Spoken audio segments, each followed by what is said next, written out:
Welcome to the Real Estate Syndication Show. Whether you are a seasoned investor or building a new real estate business, this is the show for you.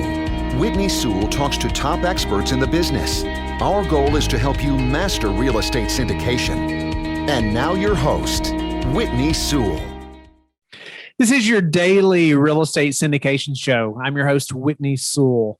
Today, our guest is Chris Grenzig. Chris started real estate in January of 2016 and trying and failing at house flipping, purchasing tax deeds, and eventually found his footing in multifamily real estate. From 2016 to 2020, he joint ventured on 100 units and worked as the director of the Florida portfolio for Toro Real Estate Partners, which acquired 4,000 units worth $300 million during his time there. In November of 2020, Chris left Toro to start his own company, JAG Communities, based in Jacksonville, Florida, which is an owner-operator focused on multifamily real estate with 40 units worth $3 million currently and owned, and a 10-year vision to scale to $500 million in assets under management. So in this interview, Chris really goes into his 10-year vision. I love that, like thinking that far out, but also, which seems unique, but a neat plan, a great plan to be vertically integrated. Like that's his goal, is to have the property management and have the construction management stuff processes in place so he can scale fast and have more control. And he goes into many details of that and why he wants to do it that way, but really thinking big, having control over those things, having them in-house, and why. So he's in the middle, in the thick of that, making it happen right now. So great story of even the commitment of moving that far from New York to Florida to make this happen. So I hope you enjoy the show and have a blessed day. Welcome to the show, Chris. I'm grateful to have you back on and really get an update of what's been happening. I think there's, just from a little bit of talk before we started recording, a lot's been happening. You've really been making it happen. Give the listeners a little bit of detail, though. Why don't you go back a little bit, and tell them what you were doing, before this big move that you've made, and give us a little bit of your focus there. And then let's talk about this commitment level, why you moved, and what you're doing now. Yeah, for sure. So, I was working for a company called Toro Real Estate Partners. I was there for 4.5 years, since like August 2016. And I think when I came on the show last time, it was like right around the time I kind of took over running the Florida portfolio. So I was doing acquisitions, asset management, all that stuff. So we were multifamily B and C class stuff, value add, opportunistic. So we definitely went a little bit heavier on the value add than a lot of people. But that's kind of what our bread and butter was. Since then helped build out the Florida region of our portfolio. We grew it to 7 properties, 1,000 units worth about like 70 million, give or take. We went full cycle on 2 deals, which was really cool. 82 unit and 122 unit deal. They were like between a 20 and 30 IRR net, which was nice. And then in November of last year, I decided to leave Toro, go off on my own for my own company. And I moved from New York to Jacksonville, Florida, where all of our properties were. I was in the process of closing on a 16-unit property down here in a submarket we had bought stuff in before. And I decided I wanted to build out an owner-operator business instead of just outsourcing to a third-party management, or at least try it, right? Who knows what I'll decide to do in the future, but that was the goal at least. So moved from New York to Florida, purchased that property, basically decided I was going to figure out property management, construction management, all that fun stuff, going through it. And then luckily enough was able to buy our second property, which was 24 units kind of around the corner from there, about 2-ish months ago. So in February of 2021. But yeah, moved down here, with the 10-year vision of building a vertically integrated multifamily investment company, to get to 500 million under management in 10 years. That's impressive to me. So that's just a big level of commitment. I think anybody has to move and do something like that. It's maybe you were already somewhat familiar with Florida from your previous job. I'm not sure, but it's just a big commitment. I just think most people aren't going to be willing to move to make it happen. But tell me, a little bit about, I loved how you even said, like, I have a 10-year vision, 500 million under management. And like, you're thinking that big, you're thinking that far down the road. Tell me a little bit about, like you're leaving this position, family, anybody, maybe reached out and said, wait a minute, Chris, why are you doing this? Why are you moving? Are you crazy? Any of that, any pushback? A little bit. I would say, 95% of the stuff I got was overwhelmingly supportive, friends, family, former employers / friends, was overwhelmingly approved. Some people were like, oh, don't leave, or why are you leaving? Stuff like that. But for the most part, really great. Lucky enough, my sister lives in Orlando, which isn't too far away. And then my mom is a snowbird. So she spends part of her time in Daytona Beach, which is only like an hour and a half away. So that was nice. And what was also nice too was, working in that market for 3 years, I had a lot of contacts there, and that's kind of led into some, friendships and knowing people and meeting different people as well. So just even from the personal side, that helped. But I guess for me, it was kind of like, I'd always said, I think a large part of knowledge that I was missing was from not actually ever being on site day in, day out, whether it was the construction side, the operations side, the property management side, something there, right? Where you get a really good feel for how these things work. And I think that we take for granted property managers and the actual day-to-day operators because of how necessary housing is for people, right? Like, we're just a customer-oriented business, right? At the end of the day, our tenants are our customers.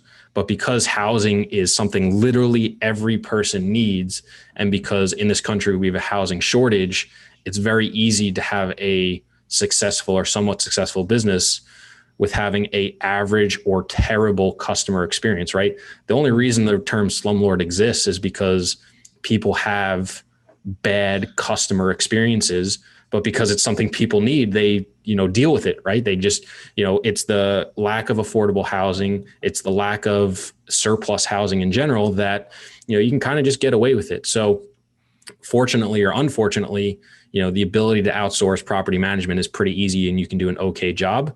But I've always felt like a lack of understanding has held me back from being better. So for me, I looked at it and said, let's go down and try it. Worst case scenario, I hate working for myself and I hate being a property manager.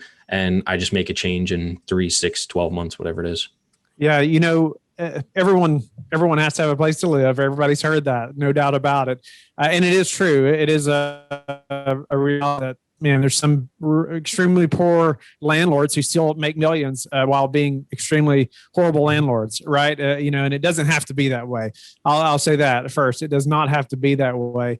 That's for sure. And so let's talk about your vision. I think it's interesting.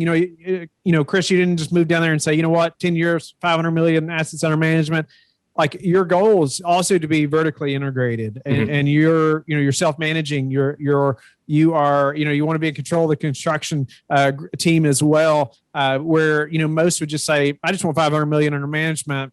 Let's just go do that, and I'll hire whatever the rest of it. Tell me about your thought process behind being vertically integrated. Like, why you have such a desire to be vertically integrated, and let's talk about that. Yeah, I think it's a lot of reasons. I think one, we were talking about a little bit off beforehand, having, or maybe before, I don't know, vertically integrated allows you to bring in more revenue through property management fees and other stuff, which allows you to support more staff. Right. When I was debating this, I spoke to a lot of owner operators, and unless you really scale big, they basically said your property management arm is going to break even, maybe make you a little bit of money. So for me, it was never about making money. It was about having more staff, which allows you to do more, which also allows you to have more control. I think control is really undervalued as well. How you go about your business, how you do your business.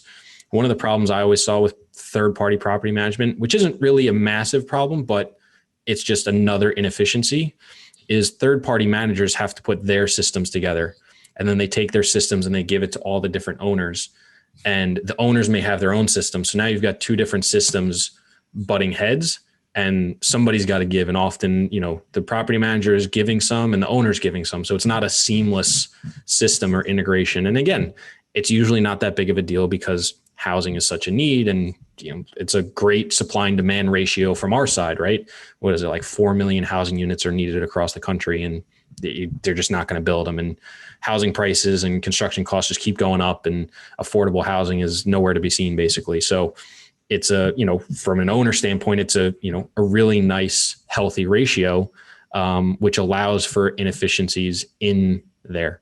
So for me, it was okay. I'm not saying I'm going to be the best at it, but why not take a stab at creating even better efficiencies while worst case scenario, just learning more about the process. I only thought it was going to make me better in the future. As well too, the 500 million under management is just one metric, which encompasses a lot of things I want to accomplish. One of them being, I have a lot of friends that work in companies that are very restrictive and they don't like and have really bad cultures. So for me, my goal is to have a culture that I feel very proud of and that gives people way better work-life balance and paid time off and benefits, because it's just crazy to me how little some people get. So that's a really big goal for me too, is, having a lot of people employed with things that I'm proud of and I think people would be happy to work in. For sure. No, it's awesome. I love that. It no doubt gives you more control. I love how you said, control is very undervalued, right? Mm-hmm. By having that in-house, no doubt you're going to, have more control. You're going to see the people that are actually, doing the day-to-day management, have more discussions. You're going to be able to demand different types of reporting or whatever. You can, do it any way you want at that point if you have it in-house. But, it's interesting at this point, you got a 16 unit, a 24 unit, and you're self-managing. I'd love to hear just what does the listener need to know if they're going to start managing they're fixing to buy their first property and it's a 16 unit. Give us some things that they need to know or have in mind or learn, or some tips. I just think it's neat to talk to you about it as opposed to, let's say, bringing in someone that has 5,000 units now. It's a very different place, right? Mm-hmm. And you're in that learning moment, and you've learned so much and made this happen. So, what does the listener need to know that's fixing to try to do the same thing? I think the biggest thing that I didn't realize is the tenant looking for that smaller property is different than the one that's looking to live in a 200 unit property. I've found they're usually been in the area longer, or just looking for a little bit different level of service or a different level of community. So, they're more, I've found that the people at the community know each other way better. They talk to each other, they stop, they say hi, they know people by name, where you go to a 200 unit complex and you don't ever really see that, right? Everybody's doing their own thing. Everybody's just there to live. So I think that's, kind of cool, which is nice. But it's definitely, a little different. I think getting into it, it's like anything, right? One unit has a greater effect on your bottom line than a 200 unit. So you've got to be, on top of your stuff a little bit in terms of when units turn, when units renew, depending upon what your business plan is. For me, my properties, I'm looking to get in and renovate. So it's also nice from that standpoint, where one unit does have a larger effect on, your NOI, your value, things of that nature. Because if I do one unit, all of a sudden, okay, now my cash flow is X% higher. If it was 200 units, so it's 10 times more, I would have to do 10 units in the same time span. So, it works both ways, but those are really the biggest things. The other biggest thing too, that I knew, but it was very noticeable, is the lending in that space is much tougher. There's a lot less options. You've got a lot more recourse options than non-recourse, if any non-recourse. You're just dealing with a different subset of lending, and it's also, typically a little bit more costly as well. So lending is more difficult in, say, a smaller multifamily, say like 16 to 24 unit versus, say, a 200 unit. Yeah, I'm hesitant to say more difficult, but I think it's just it's very different, right? It is very different. Yeah, it's you're dealing with a lot of recourse options, or local or regional banks, or insurance companies. It's you're not getting a lot of times you're not getting 30-year AMs with interest only. It really depends. So, and look, I'm not going to pretend like I've been buying these smaller properties for 4 years either, and I know everything about lending. So I'm happy to be wrong, because it would only help me. But my general understanding of it is it's not as easy, and non-recourse is not as standard, and all that stuff. So it very much so. It depends.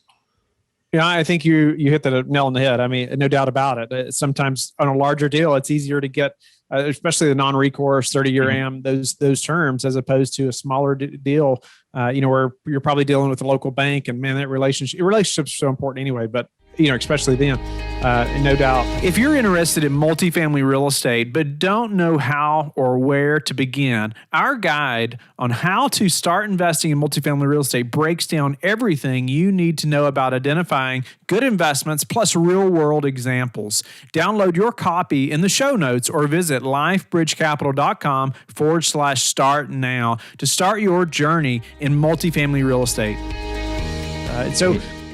As far as the listener, and like I said, I think you can speak to them so well because you're in the thick of it right now and you're managing these properties.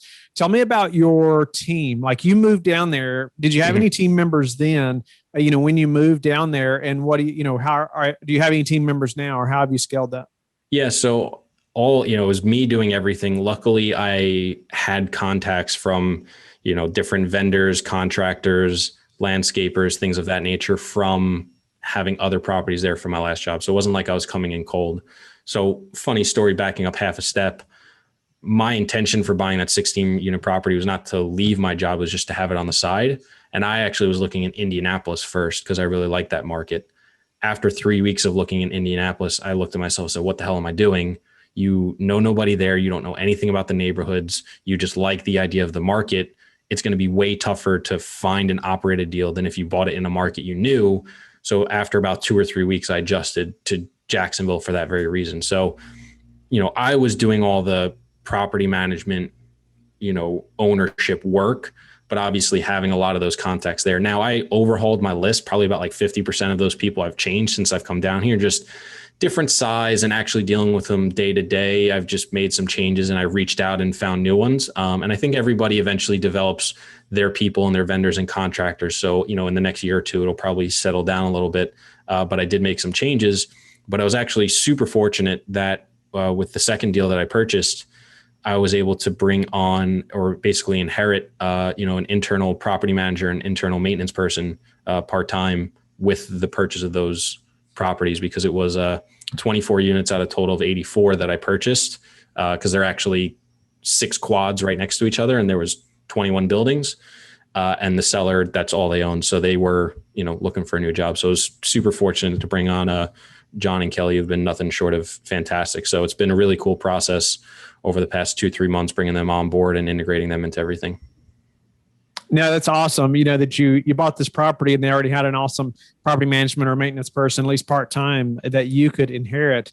And I would say a lot of times that's not the case. They're not going to be probably the awesome, property management or maintenance person that you may want. But how did you navigate that a little bit as far as inheriting those people that became part of your team, right? And are crucial members of your team. Tell me about maybe the first interactions or how you knew that, hey, we should keep these two on. It was, the previous owner, really pushed me to do it. So they actually, the other buildings that they had sold, so like I said, there was 21, I only bought 6.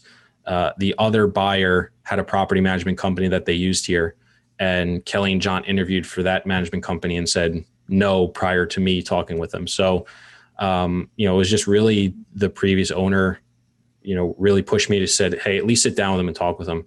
And just sitting down with the two of them, I just thought they were really great people. The properties that they had managed they had been there for a while too, 5 and 9 years. So they've been there a long time. They were some of the cleanest properties I'd walked in a really long time. So I knew that they did a good job of keeping those properties up, right? It wasn't like I'd bought properties that I thought were really poorly maintained or really poorly run. I mean, they were very, very clean. Like, I was pleasantly surprised when I walked all the units. So for me, it was like, okay, I've got proof of what they can do.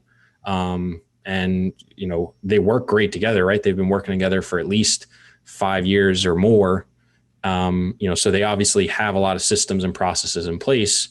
And because I am newer to property management, it was a really good opportunity for me to say, hey, let's work together, and let's not only, work on these other properties, but let me use you to help me build my systems and processes out, where, a lot of the stuff they were doing was old school pen and paper and, not the most tech savvy.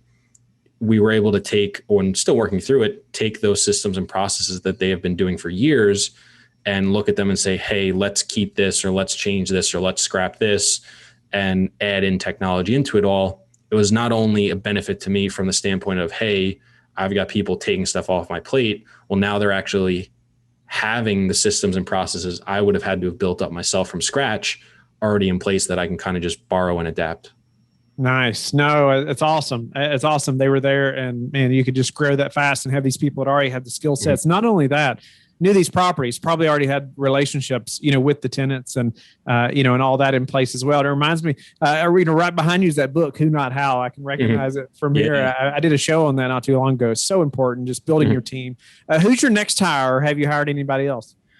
So I have, not technically a hire, but I have a guy in the Navy here that recently just came in where basically it's going to be like, he's going to help me out. I'm going to help him learn about real estate. And he's helping me like really build out those systems and processes and actually putting them on paper and putting a manual together.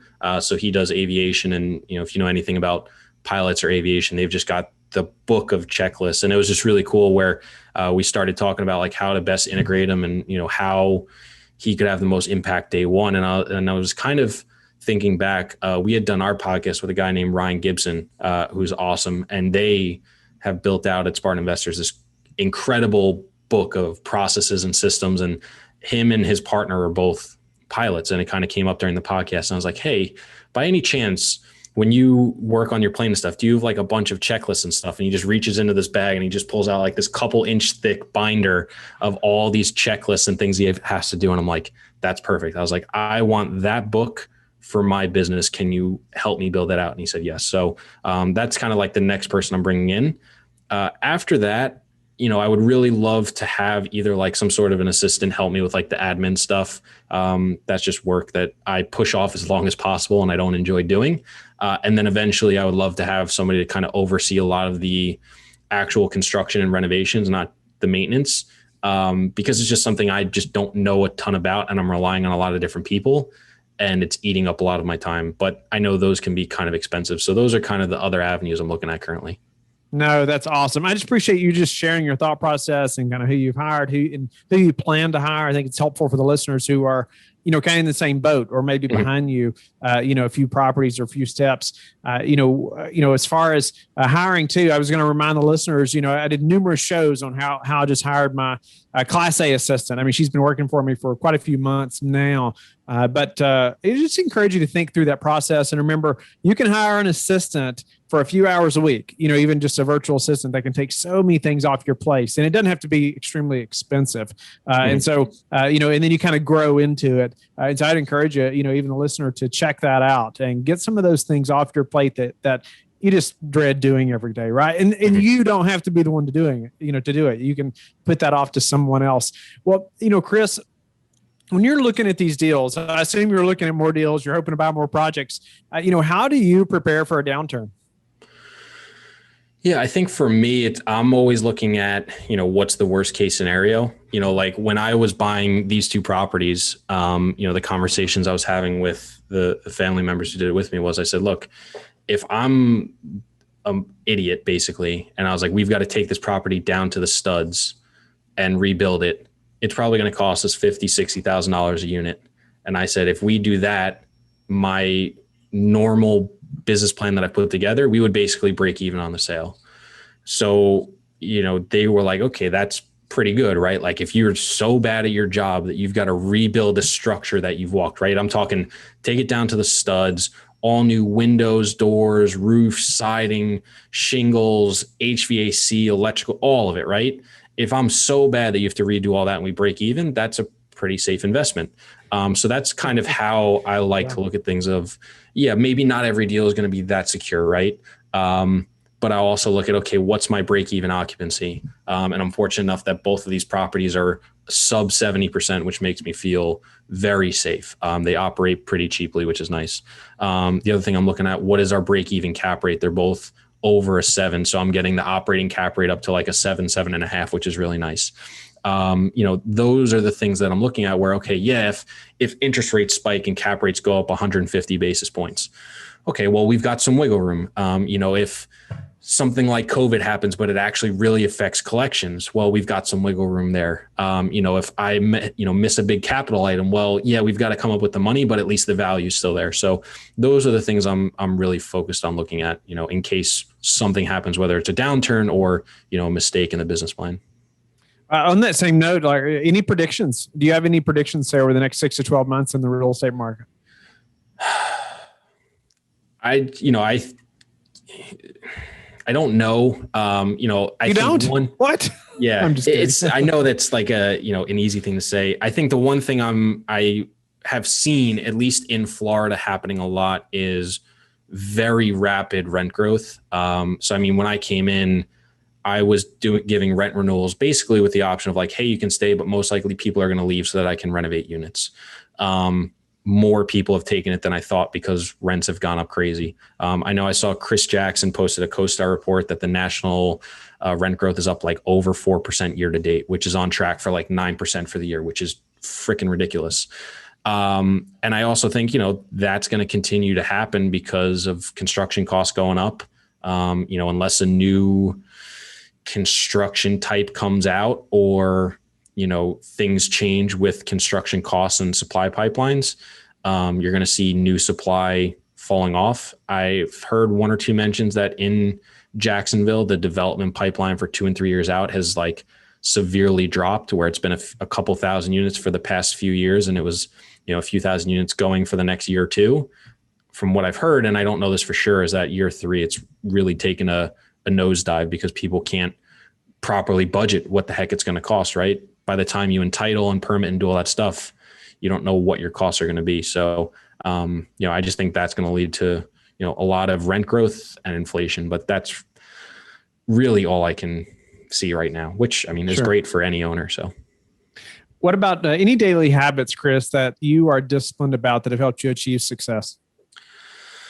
I haven't been disciplined about it, but what I do that has been helpful and something I am trying to be more disciplined on is time blocking every morning or the night prior, sitting down and really figuring out, okay, what I'm going to do at these times and really leaving time for, every couple hours, leaving a half hour to, answer emails or call people back, and really time blocking of like, okay, I'm going to sit down for this hour and do this. So, it's something I know I need to be more disciplined about, but when I do it, it is incredibly helpful. Very helpful. Yeah, very helpful. Just for helping with being focused and getting so much done, just having your thoughts on paper, right? Mm-hmm. What about your best source for meeting new investors right now? So I'm not actively raising money at the moment. I will be soon. My Q2 and probably my Q3 will be highly focused on, finalizing out this construction management platform where I feel super confident raising money. But I've had dozens of people reach out to me, and it's really just all the, social media, online networking, things of that nature. So we have the podcast. We do a lot of content repurposing on Instagram, Facebook, LinkedIn, TikTok, YouTube. We do all that stuff, and really just engaging with people as they come in. So really it's the online content creation, but, over the next, 3 months out, that's when we'll really start ramping up. How do you like to give back?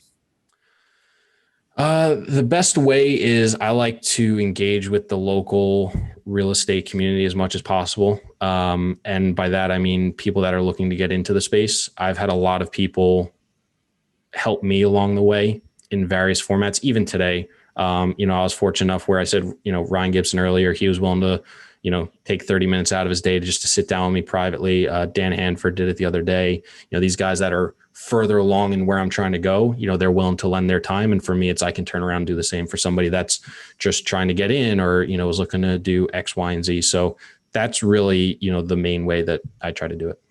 Oh, that's awesome. It's such an amazing industry too. I know both those guys personally and just amazing guys. And I've just had, same things happen to me. Have so many meetings, conversations with other guys that are way ahead of us, and then we turn around and do the same thing. And it's just neat to see that happen, and how most people are so generous with their time and helping. It's really neat to see that in an industry like ours. Chris, grateful for your time today, and just really thinking through the commitment level of moving to another state, many states away, and just jumping in and making this happen on your own, and just thinking through the value of being vertically integrated and being willing to just commit to that from the very beginning, and putting those processes and systems in place now, because that's definitely not the easiest thing to do right now. But I think long term it's going to pay off. By having those things now and the things you're learning and growing like this. Tell the listeners though how they can get in touch with you and learn more about you. Yeah, I'll just say real quick, it's actually incredibly frustrating because I'm a deal guy. So I want to buy all these deals and do all this stuff. And I'm having to force myself to slow down and, make sure I have the foundation and stuff. So I'll tell you, it's incredibly frustrating in a way, but it's also great. And I know it'll pay off. But if people want to reach out to me, it's, social media is always one of the easiest ways, and it's never going to change. So best place is Instagram at Chris.Grenzig, or you can find me on, LinkedIn if you search Chris Grenzig, Facebook, whatever. I'm pretty responsive on all of them.